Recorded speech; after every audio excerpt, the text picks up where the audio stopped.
Let me ask you a question. ഞാൻ നിങ്ങളോട് ഒരു ചോദ്യം ചോദിക്കട്ടെ. If I give you a chocolate, ഞാൻ നിങ്ങൾക്ക് ഒരു ചോക്ലേറ്റ് തന്നാൽ, if I give you a small gift, ഞാൻ നിങ്ങൾക്ക് എന്തെങ്കിലും ഒരു സമ്മാനം തന്നാൽ, it should be you who is thanking me or it should be somebody else thanking me on your behalf. നിങ്ങളാണോ നന്ദി പറയുന്നത് അതോ നിങ്ങൾക്ക് വേണ്ടി മറ്റാരെങ്കിലും നന്ദി പറയുന്നു? You should be thanking me. നിങ്ങൾ നന്ദി പറയണം. But right now what is happening? എന്നാൽ ഇപ്പോൾ ഇവിടെ എന്താണ് കാണുന്നത്? We are the recipients, but somebody else is shouting and praising God about His holiness. എന്നാൽ ഇവിടെ നാം കാണുന്നത്, നാം അത്ഭുതങ്ങളെ സ്വീകരിക്കുന്നു, അനുഗ്രഹങ്ങളെ സ്വീകരിക്കുന്നു, എന്നാൽ നമുക്ക് വേണ്ടി ദൈവത്തിന്റെ ദൂതന്മാർ അല്ലെങ്കിൽ മറ്റൊരാള് ദൈവത്തിന് നന്ദി പറയുന്നു, ദൈവത്തെ സ്തുതിക്കുന്നു. Listen to me very carefully. എന്റെ വാക്കുകളെ ശ്രദ്ധിച്ചാൽ, If angels are shouting about the holiness of God because of the miracles we receive, how much more we got to be thankful and we got to be praising God for the miracles that He does in our life every day. നമ്മുടെ ജീവിതത്തിൽ സ്വീകരിക്കുന്ന, നമുക്ക് ലഭിക്കുന്ന അത്ഭുതങ്ങളെ കണ്ടുകൊണ്ട് ദൈവത്തിന്റെ ദൂതന്മാർ ആർത്തു വിളിക്കുന്നെങ്കിൽ, അവർ ദൈവത്തിന് നന്ദി പറയുന്നെങ്കിൽ, ആ നന്മ സ്വീകരിച്ച് അനുഗ്രഹം സ്വീകരിച്ച നാം എത്രമാത്രം ദൈവത്തിന് നന്ദി പറയേണ്ടവരാണ്. Let us have a grateful heart. നമുക്ക് ഒരു നന്ദിയുള്ള ഹൃദയം ഉണ്ടായിരിക്കട്ടെ. Let us be people who will always praise and worship God for His kindness, for His mercy, for His goodness in our life. ദൈവത്തിന്റെ നന്മയും കരുണയും ഓർത്തുകൊണ്ട് ദൈവത്തിന് നിരന്തരം നന്ദി പറയുന്ന വ്യക്തികളായി തീരാൻ നമുക്ക്. Let it not be just the angels who are praising God, but let us also be the people who will praise God as beneficiaries of His blessings in our life. ദൈവത്തിന്റെ ദൂതന്മാർ മാത്രമല്ല, നമുക്കും നാം ദൈവത്തിന്റെ അനുഗ്രഹങ്ങൾ, നന്മകൾ ജീവിതത്തിൽ പ്രാപിച്ചതുകൊണ്ട് ദൈവത്തോട് നന്ദിയുള്ളവരായി ദൈവത്തെ നമുക്ക് ആരാധിക്കാം. I always say like this. ഞാൻ എല്ലായ്പ്പോഴും ഇങ്ങനെ പറയാം, the blessings of God in our life is more than the breath that we have taken.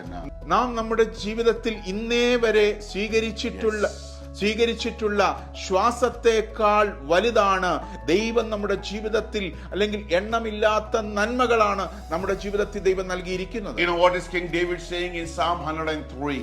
103 സങ്കീർത്തനത്തിൽ ദാവീദ് രാജാവ് എന്താണ് പറയുന്നത് നമുക്ക്? Bless the Lord, O my soul. N മനമേ യഹോവയെ വാഴ്ത്തുക. And all that is within me bless His holy name. അവന്റെ വിശുദ്ധ നാമത്തെ നാം ഉയർത്തുക. Bless the Lord, O my soul. N മനമേ യഹോവയെ വാഴ്ത്തുക. And forget not His benefits. അവന്റെ ഉപകാരങ്ങളൊന്നും മറക്കരുത്. Now what is David trying to tell us? ഇവിടെ ദാവീദ് എന്താണ് പറയുന്നത്? Let us be the people who will bless and be grateful to the holy name of the living God. അതെ, ദൈവത്തിന്റെ വിശുദ്ധിയെ കുറിച്ച്, പരിശുദ്ധനായ ദൈവത്തിന്റെ മഹത്വത്തെ കുറിച്ച് നാം അവന്റെ നന്മകൾ മറന്നു പോകരുത്. Can we say today?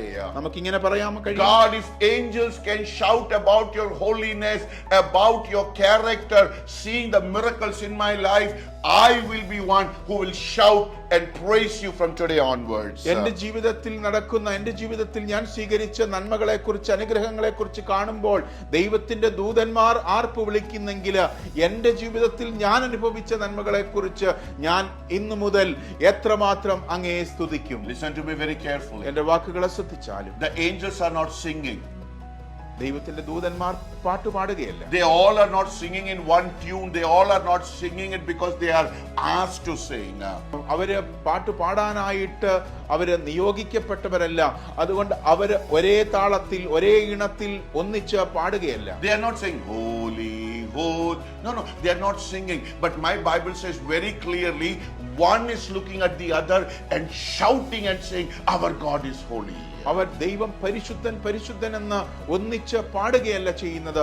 വിശുദ്ധ വേദപുസ്തകം വ്യക്തമായി പറയുന്നു, അവരിൽ ഒരുത്തൻ മറ്റൊരുത്തനോട് പറയുകയാണ്, ദൈവം പരിശുദ്ധനാകുന്നു എന്ന്. Our God is holy.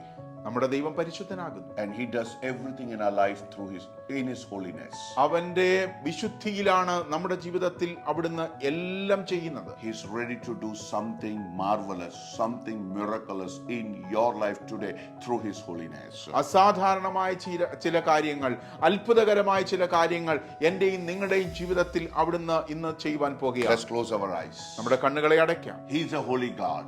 അവിടുന്ന് പരിശുദ്ധനായ വിശുദ്ധനായ ദൈവമാണ്. Isaiah saw the vision only after the death of Uzziah. ഉസ്സിയ രാജാവ് മരിച്ച ആണ്ടിലാണ് ദൈവത്തിന്റെ പ്രവാചകനായ യെശയ്യാവ് ദർശനം കാണുന്നത്. God can operate only if there is humbleness in our life. നമ്മുടെ ജീവിതത്തിൽ താഴ്മ ധരിച്ചുവെങ്കിൽ മാത്രമേ നമുക്ക് ദൈവത്തിന്റെ പ്രവൃത്തികളെ And our God is a holy God. നമ്മുടെ ദൈവം വിശുദ്ധനായ ദൈവമാണ്. And He wants to do supernatural things in our life through His holiness. ദൈവത്തിന്റെ വിശുദ്ധിയിലാണ് നമ്മുടെ ജീവിതത്തിൽ ദൈവം അസാധാരണമായ കാര്യങ്ങൾ ചെയ്യുവാൻ And ആഗ്രഹിക്കുന്നത്. let us promise to God, God, every miracle, everything that you do in my life, I'm going to be grateful to you, and I'm going to shout your praises and your worship through my lips. നമുക്ക് ആ ദൈവത്തോട് പറയാം, ദൈവമേ, അവിടുന്ന് ചെയ്ത അത്ഭുതങ്ങൾ, അവിടുന്ന് ചെയ്ത അടയാളങ്ങളെ ഓർക്കുമ്പോൾ, എൻ്റെ ജീവിതത്തിൽ ചെയ്ത നന്മകളെ ഓർക്കുമ്പോൾ ഞാൻ നിരന്തരം അങ്ങയെ സ്തുതിക്കുന്ന ആരാധിക്കുന്ന വ്യക്തിയായി. Let's pray right now. നമുക്ക് ഇങ്ങനെ പ്രാർത്ഥിക്കാം. Father God, we come in your presence. പിതാവേ, അങ്ങയുടെ തിരുസന്നിധിയിലേക്ക് ഞങ്ങൾ വരുന്നു. Lord, we are humbling ourselves. ഞങ്ങളെ തന്നെ താഴ്ത്തിക്കൊണ്ട്, And Lord, today we promise ഞങ്ങൾ ഇന്ന് അങ്ങയുടെ തിരുസന്നിധിയിൽ ഉറപ്പു പറയുന്നു, we will have a grateful heart. ഞങ്ങൾക്ക് ഒരു നന്ദിയുള്ള ഹൃദയമുണ്ടായിരിക്കും. If angels can shout your praises by seeing what you're doing in our life, we promise we will praise you and worship you all the days of our life. ഞങ്ങളുടെ ജീവിതത്തിൽ ലഭിക്കുന്ന നന്മകളെ കണ്ടിട്ട് ദൈവത്തിന്റെ ദൂതന്മാർ അങ്ങേ ആരാധിക്കുന്നുവെങ്കിൽ ഞങ്ങൾ അനുഭവിച്ച നന്മകളെ ഓർത്ത് ഞങ്ങൾ ഇന്നു മുതൽ അങ്ങേ ആരാധിക്കും, ദൈവത്തിന് നന്ദി പറയുമെന്ന് ഞങ്ങൾ വിശ്വസിക്കുന്നു. Give us a grateful heart, Lord. ഞങ്ങൾക്ക് ഒരു നന്ദിയുള്ള ഹൃദയം നൽകണം. Help us to worship you all the days of our life. ഞങ്ങളുടെ ജീവിതത്തിന്റെ ഓരോ നാളിലും അങ്ങേ സ്തുതിക്കുവാൻ, ആരാധിക്കുവാൻ ഞങ്ങളെ സഹായിക്കണമേ. In Jesus' name. യേശു ക്രിസ്തുവിൻ നാമത്തിൽ. Amen.